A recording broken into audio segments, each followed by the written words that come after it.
we went around to the south, went around the southeasterly side of that end of that building, and I was able to point out to my wife and my daughter and my son-in-law the very window pane that those bomb fragment stuff would have had to come through to get to me, sitting there at that desk. And you can, if you go there, they're a lighter color than were the old original pane. We went around the backside the hangar. I asked him if I'd go back there, and when we got there, I'm looking around. He said, "What are you looking for?" I said, "I'm looking for some signs, maybe a patch in the asphalt or something. There was a ditch out here somewhere that we were ordered into and then threatened with military discipline for leaving." He said, "Tell me that again?" And I did. And he said, "There's something real funny here." And I thought he was disbelieving me. And I said, "No, sir. There's nothing funny about what I'm telling you. What I'm telling you is the truth. And I'll swear to it on a Bible, on the stack of Bibles, Book of Mormon, Doctrine and Covenants, Pearl of Great Price, Articles of Faith, Words of Wisdom, and on my dead mother's grave." He said, "No, I don't disbelieve you at all." But he said, "What's funny," he said, "of all the people that I've talked to down through the years that I've been doing this, you're only the second person that's ever mentioned that ditch. A lot of other people were in it. How come they didn't mention it? If I'd have stayed in it, I wouldn't have mentioned it either." Anyway, when we got home, my dear sweet wife said to me, "What was it like to go back there after all these years?" Well, you know, you stop and think, and it was different. It was really different. You know, I think I was very fortunate. You people think I was cold-hearted, but I was very fortunate in that I was able to, all that I seen there that morning, those bombs falling, hearing, and those machine gun bullets ricocheting. I mean, by the way, I picked up a pocket full of them off the concrete later on, but I left them at home, and I think my brothers used them as slingshot ammunition, because when I went back to get them, they were all gone. I wished I would have had them now. But I thought about it, you know, and you see the dry docks blowing up, the ships being torpedoed and exploding, capsizing, sinking, burning, whatever the cases be. For days afterwards, the salvage and the recovery and the rescue operation went on. The Nevada was just across the channel from us. We were able to watch that. You know, you'd be working there along the water's edge, and a body would come floating by and stuff. But I was able to look at all of that as the waste of war. And I'm fortunate that I was, because if you can't do that, you're going to have some problems. You've got to be able to step over the fallen and go on, or you're going to be one of the fallen yourself. So anyway, but when we got, so I started to write something down. We would be eating a meal, and a thought would come in my mind. I'd grab a piece of paper and write something down real quick, and I kept doing that, or I'd be out in my shop working. By the way, I still work. I provide a specialty service to the construction industry. I don't work on an 8-hour shift basis. I work when they call me. I'm not yet 90 years old. Why shouldn't I? You know, I'm kind of in a conundrum here, because by today's standards, I'm too old to retire. And by my own personal standards, I'm too damn young to quit. So you see, I'm still going on. And it's my fountain of youth. It's what's keeping me going.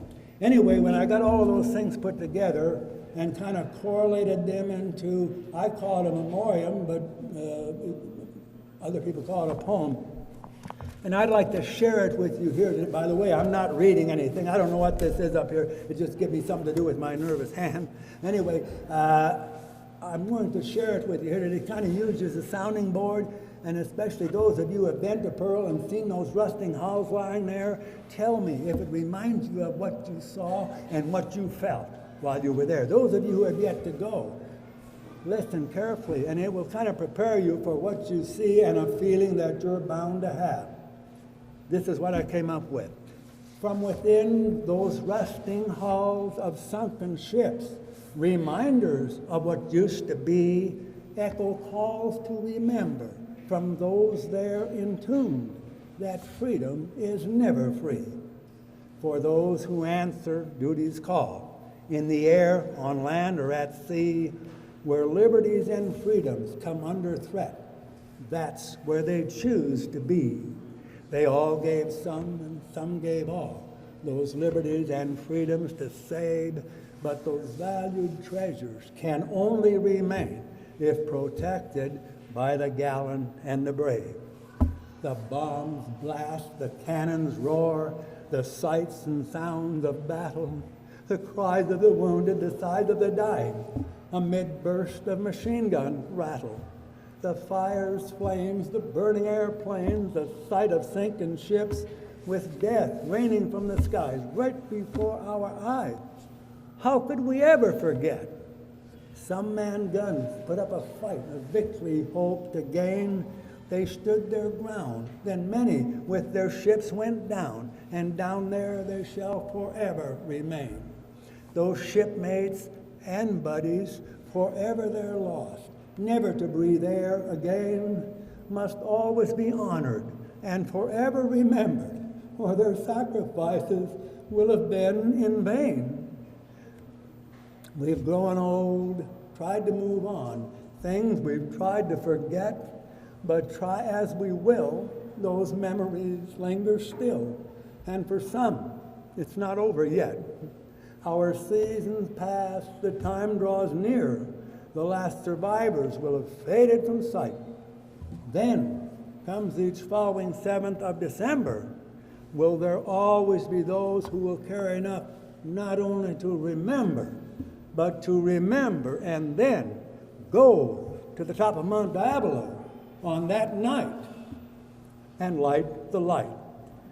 One more little request, if I may, and I think I can speak for all of my fellow survivors, surely all World War II vets, and most all these guys who have served are serving now. The satisfaction of having served your country is reward enough. But this is one thing we would ask of you, and if you honor it, you honor us. When our journey here has ended, and you've laid us down to rest, know that we've valued your love and your friendships. They've been the very best. Don't let sorrow cloud your pathways. Cheerfully greet each coming dawn, joyful for all that we have shared. Life must go on. Don't send us loads of flowers or stand by our graves and cry.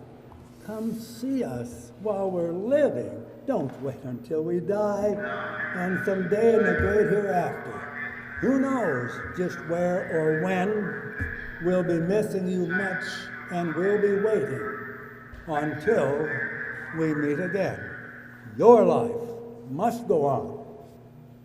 Now, if I may, I'd like just a word of advice for those of you who will be going to Pearl Harbor, to the USS Arizona Memorial. When you're standing there on the deck of that memorial, if you will put yourselves in the right frame of mind, and if you will listen very, very carefully, not only with your ears, but with a grateful heart and a respectful mind, all 2,400 plus of those victims will communicate with you, and they will do so in unison, as if with one voice, and their message, their plea will be the same. Remember us. Remember us. We gave our lives while in service to you. Thank you. Thank you. Thank you. Thank you.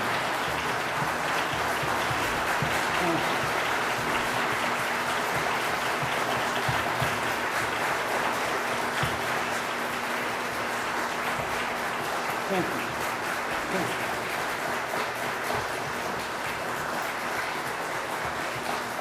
Thank you. Thank you. Thank you. Thank you. As I look out on all of you gathered here today, and I know you can't see them, but all those others are standing behind me, they're pushing me on, encouraging me on. And I dare not fail it. Thank you. Thank you. Was there... does anybody have a question for Mr. Kohler before we hear some Boy Scout music?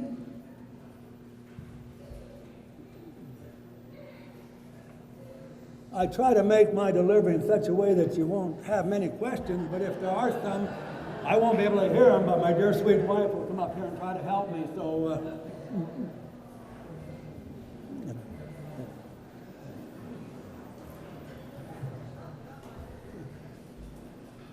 Here's the microphone. Where can we get a copy of your poem?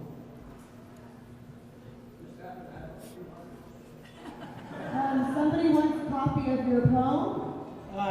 We're going to try to work something out. We're going to try to work something out here with the people here on the Hornet, where they'll be available here in the, And if any of you are interested in one of those, just